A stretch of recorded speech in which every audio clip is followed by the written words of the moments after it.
Жолдауымызды бастаймыз ба? Үйренгенің жақсы ма? Тамаша. Ендеше тыңдаймыз. Kitaplardı aşıp, сөздерді оқыңдар, бір-біріне жылы тілектеріңді білдіріңдер. Жақсы балалар, қазір біз мына тұрған кітаптарды келіп ашамыз, дұрыс оқимыз, содан кейін сол жылы лебіздерімізді бір-бірімізге айтамыз. Әр топтан бір-екі баладан ғана шақырайық, иә? Кеттік, Айдын келе ғой. Мына топтан. Сезім келе ғой.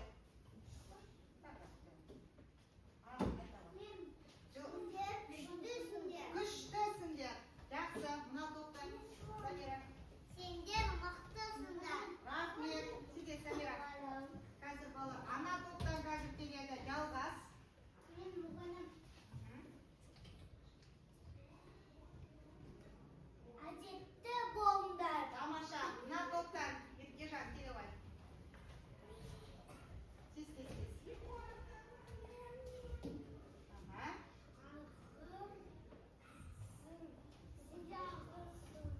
Алғырсыңдар. Келе ғой, достар.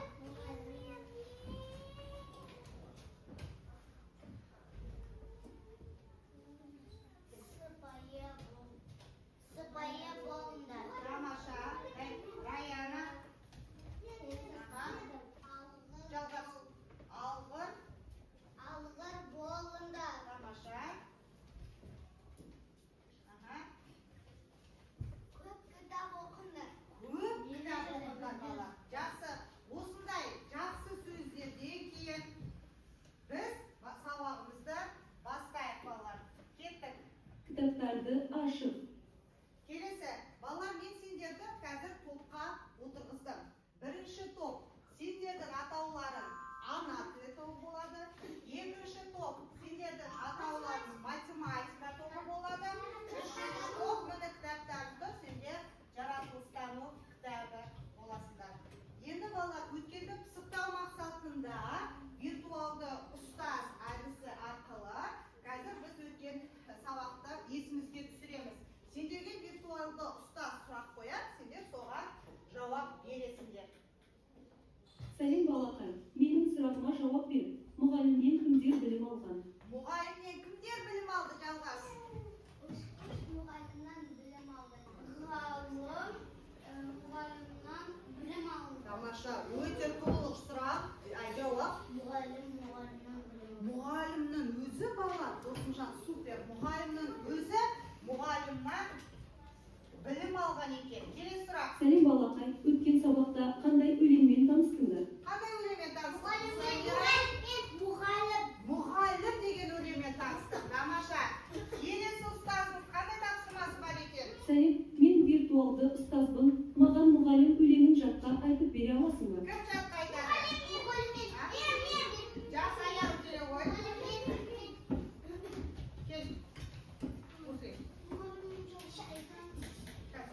Ал тыңдайық балалар бірінші. Білім алған өзінен, дәрігер ұшқыш не ғалым, саған ыстық сезімнен қарайды жұрт мұғалім. Білім алған өзінен, дәрігер ұшқыш не ғалым, саған ыстық сезімнен қарайды жұрт мұғалім. Тамаша, отырамыз. Жарайсың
тоқталып өтіп жатырмыз. Кішкене есімізге түсіріп алайық.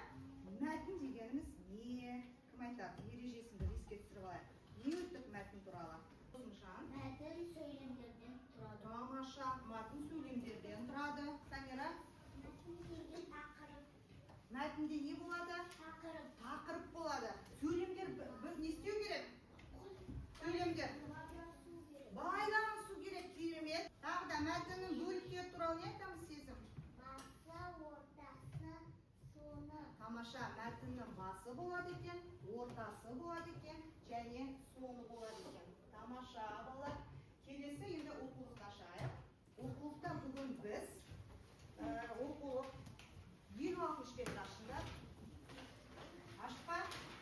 26 бетте балалар сендерде мәтін тұр.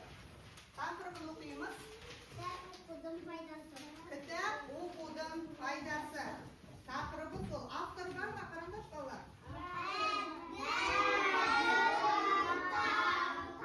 Әділ Балта. Екранға назар аударайық. Әділ Балта балалар жазушысы екен. Тыңдаймыз. Сәлеметсіңдер ме балалар? Бүгін оқитын кітап оқудың пайдасы мәтінінің авторы мен Әділ Балта боламын. Мен балалар жазушысымын. 1949 жылы Қарақалпақ асы Мойнақ ауданы Әлиауыл ауылында дүниеге келдім. Көп жыл мұғалім болып қызмет еттім. Ұлан газетінде де жұмыс атқардым. Атамның жұлдызы, Алданыш, інімнің өкпесі, Тырналар келе жатыр тағы басқа кітаптарым жарық көрген. Жақсы. Енді балалар, мен сендерге мына тұрған шығарма бүгін өтетініміз. Бұл шығарманың жанры кім айтады? Тоқталамыз ба біз? Жанры, шығарманың жанры. Мәтін. Шығарманың жанры балалар мәтін. Ал мұғалім өткен тақырыпта бұның жанры не болды?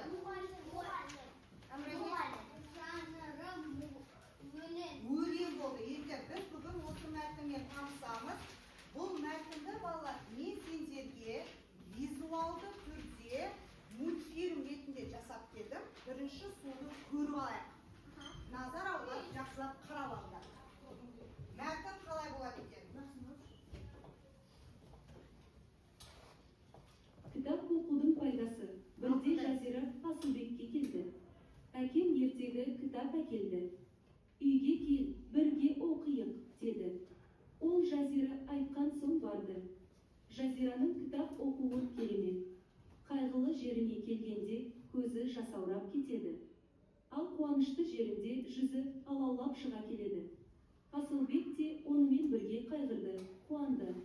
Барлық қызық кітапта екен ғой деп ойлады. Асылбек бұрын кітап оқымайтын. Енді бір мезгіл кітап оқитын болды. Қазір Асылбек сабақты жақсы оқиды. Бала түсінікті ма? Енді кітапқа саусағымызды қояйық. Бірінші бастаймыз бізде. Бірінші сөйлемді. Досымжан, сен бастай қой. Саусағымыз қойып отырды. Жазира Асылбекке келді. Тоқтаймыз. Келесін оқиды. Алихан оқи қой.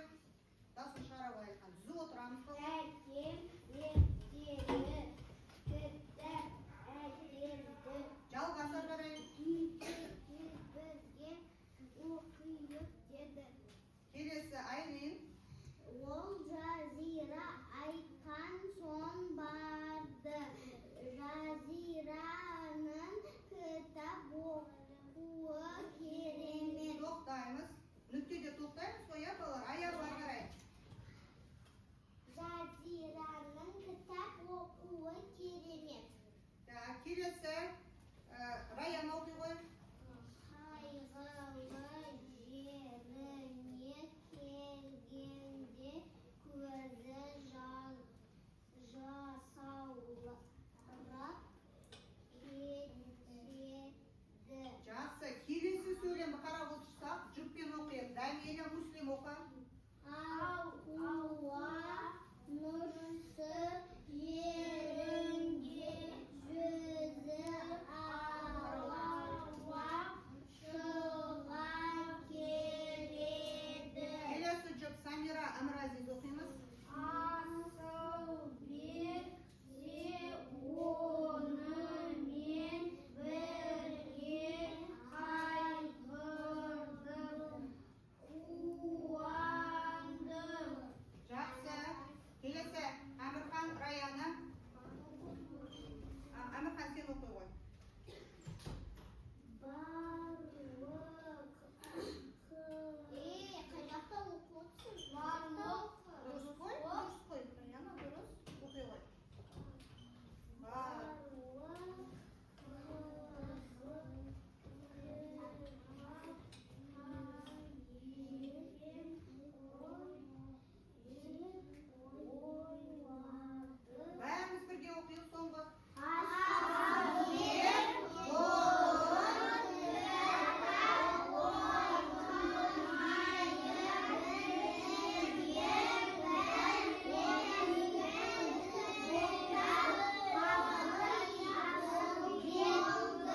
сұрақ. Оның кітап оқуына кім себепші болды? Кім себепші болды, аяғым? Жазира болған. Жазира болды. Қалай себепші болды ол? Не істеді Жазира? Балар, не істеді Жазира?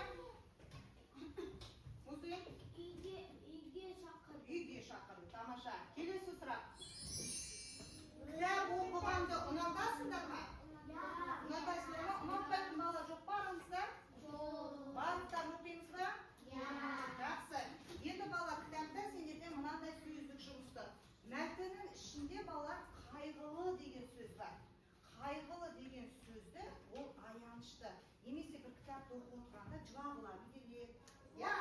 Қуанасыңдар. Ал жүзі алаулы қайғылы дегенде аяныштыны білдіреді балалар. Аянышты деген көңіл-күйлер түседі, жылаулар мүмкін, уайымдаулар мүмкін. Ал енді жүзі алаулап деген сөз ол қуануды білдіреді. Мысалы, кітап оқыған кезде біреу жеңіске жетсе, сол кезде біз не істейміз? Қуанамыз. Кітап оқып отырып қуануға да болады екен, немесе көңіл-күйімізді түсіп те қалуы мүмкін екен. Жақсы. Ендеше бала дәптерімізді ашайық. Ана тілі дәптерімізді. Мына дәптерде 39 бетті ашыңдар, қаламдарымызды алыңдар. Түзу отырамыз жазған кезде, балалар. Арқамызды түзу ұстаймыз. Бірінші біз әдемілеп көркем жазамыз. Бас әріп О, кіші әріп О жазыңдар. Тақтаға Еркежан жазады.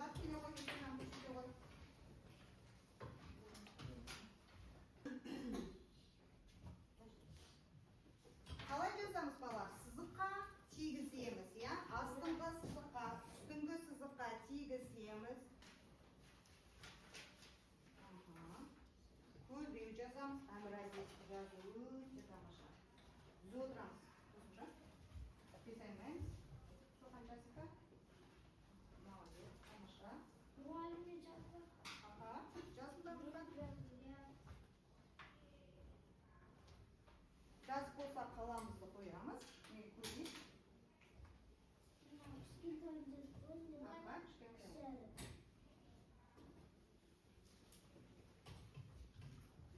Тамаша жазыңыздар. Тағы жазсыш. Еркежан жазамыз. Еркежан дұрыс жазып жатыр ма балалар? Сызыққа тигіземіз, астыңғы сызыққа, үстіңгі сызыққа тигіземіз, көлбеу жазамыз. Еркежан отыра ғой. Жас болса қаламызды қоямыз. Дәптерімізде балалар мынандай өлең тұр. Дәптерімізге қарай, экранға да қарауы, дәптерлерінде де тұр, оқимыз.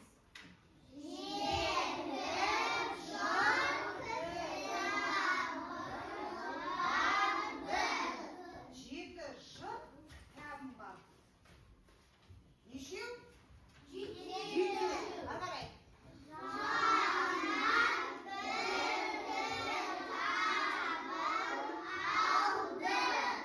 Нешеу қалды сонда? Жетеуден бір кітабын алды. Қарай кеттік.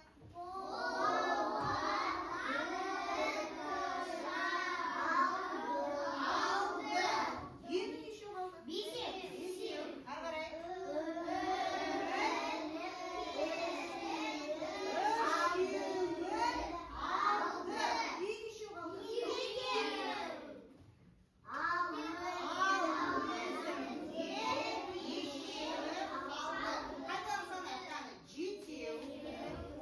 Жанатқа бір кітапты берді. Алтау. Болатқа бір кітап берді. Бесеу. Үмітке 3 кітап берді. Нешеу қалды? Жазыңдар екі деп жазыңдар. Астында сызып тұр ғой, міне балалар. Жол тұр ғой. Осы жерге жазыңдар. Екі деп жазыңдар. Екі. Санымен ба? Жоқ, жазумен. Екі. Вот па? Кім екі деп жазды, қаламды түсіреміз. Қоямыз. Вот па, жоқан болды ма?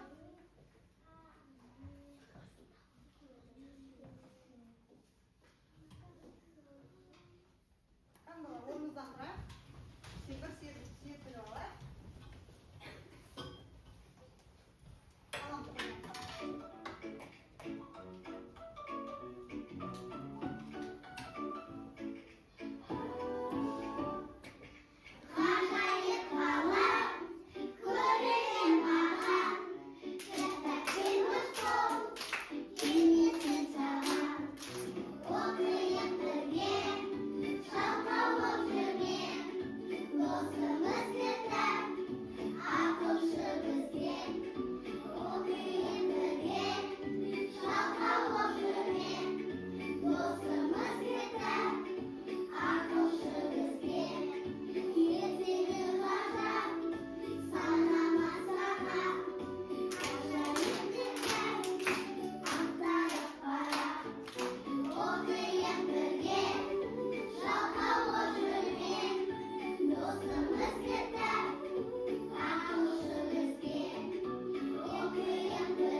деген бар.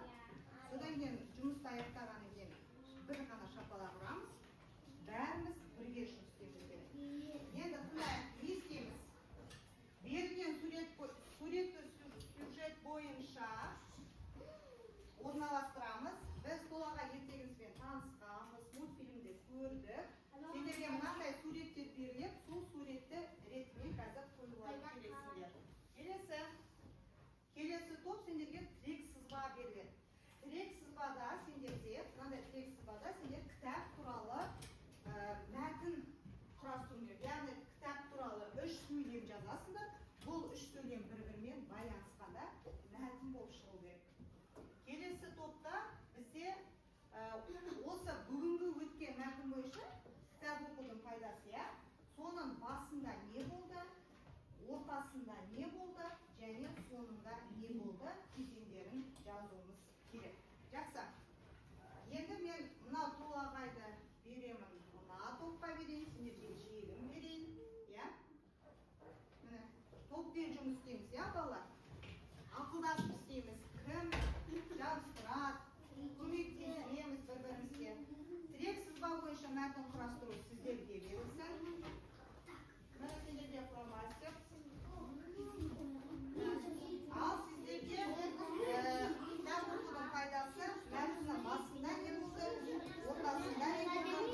өте пайдалы.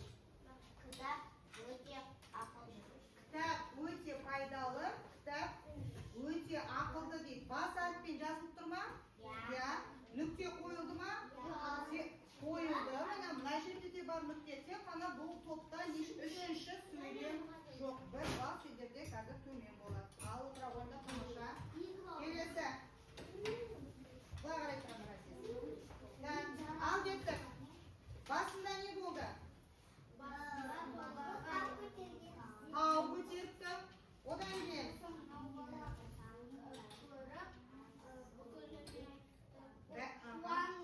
қуанды.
Жақсы.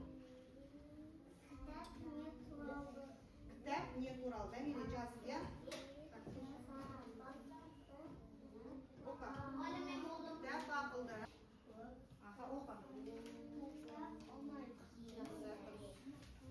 Келесі. Болдым.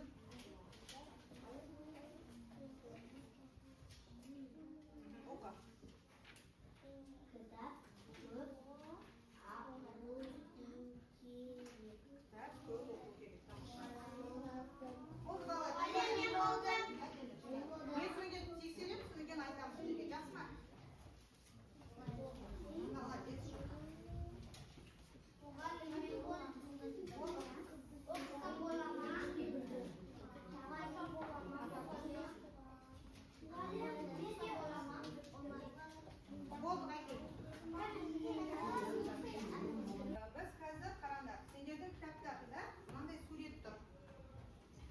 Қараңдар бала, мынау кітап суреттерде, сурет оқулықтарда мына сурет тұр. Суретте мына бала кітаптарды жинап алып кетіп бара жатыр.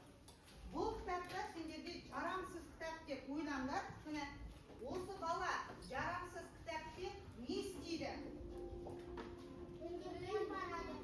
Қайда барады, не істейді? Мысалы қараңдар бала, сендердің дәптерлерің бітті. Дұрыс па? Міне, аяқталды сендердің дәптерлер. Осы дәптерді қоқысқа тастамау үшін осындай заттардан, қағаздан, немесе жыртылған кітаптарымызда не істеуге болады? Жүкпен, бұл жүктік жұмыс. Жүкпен ақылдасыңдар. Бірінші сұрақ қоясыңдар. Жарамсыз кітаппен не істейміз деп, содан кейін келесі сендер сұраққа, сол сұраққа жауап бересіңдер. Ал бастаңдар. Сен жарамсыз қағаздарды не істеуші? Отделка жасаймын дейді. Тағы да екеуін. Біреуін сұрақ, біреуін жауап беріңдер.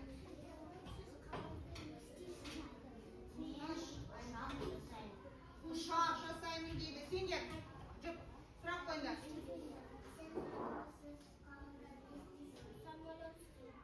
Ұшақ істеймін. Сен жүк қандай сұрақ қоясыңдар? Қалай жауап бересіңдер? Мен өңдеуге апарып, туалетный бумаганы жасаймын. Туалетный бумага жасар. Шынымен де бала қағазды апарып, мынандай керексіз қағаздарды апарып, шынымен де бала туалетный бумага жасайды. Дұрыс айтады. Тамаша. Енді сендер ме? Ал айта қойыңдар.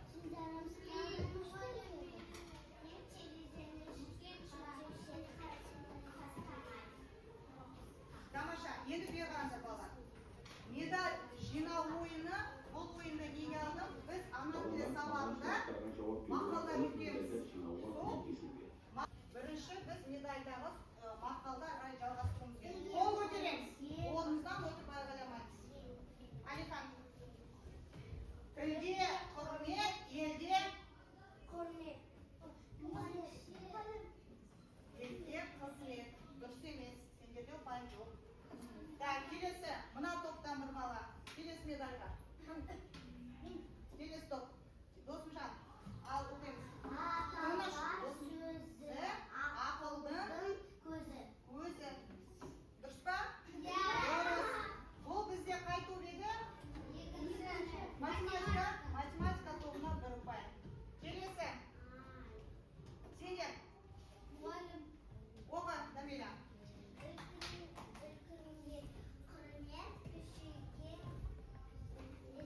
Іздеп дейді. Дұрыс па? Дұрыс. Жаратылған ұпайына бір ұпай. Қайтадан ана топ. Оқимыз. Отансыз адам, ормансыз. Дұрыс па? Тамаша. Сендерде бір ұпай. Так, келесі екінші топ. Оқимыз. Әдептілік белгісі иіліп білмейді. Сәлем бергені ұпай жоқ сіздерде. Сіздер оқыңыздар. Оқыңдар. Білетті бірді шығар, білімді мыңды шығар. Сіздерге ұпай жоқ. Сонымен ана тілі бір ұпай, математика бір ұпай, жаратылыстану бір ұпай. Мұғалімімізді бәріміз де бірдей ұйладық. Ал? Жаратылыстану. Так,